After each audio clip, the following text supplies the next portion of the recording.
Familiar po kayo sa Dubai Municipality? So, 14 years po akong nagserbisyo dyan. So, hindi ko po ina-expect that time, nung na-interview po ako, is government setting po pala yung papasukan ko. Kasi po, honestly, wala po akong driver's license. Wala po akong experience that time dito. First time ko na po. Pero sabi nga po, pag plan talaga ni God, pag para sa'yo talaga. 20 po kaming in-interview, ako lang po ang nag-iisang Pilipina.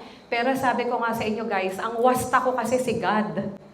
Nung sinabi ni God na para sa itong job na to, nag-exam lang po ako. After 2 days, sinawagan po ako ng director for second interview. Praise God po, ako po yung nakuha.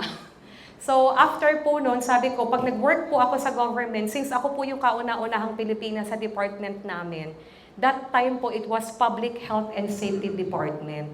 Nung pumasok po ako sa government, hindi lang po yung sarili ko yung bit-bit ko. Bali po yung plug ng Pilipinas na yung pinaka-bit-bit ko kasi first time po nilang nag-hire ng Pilipina.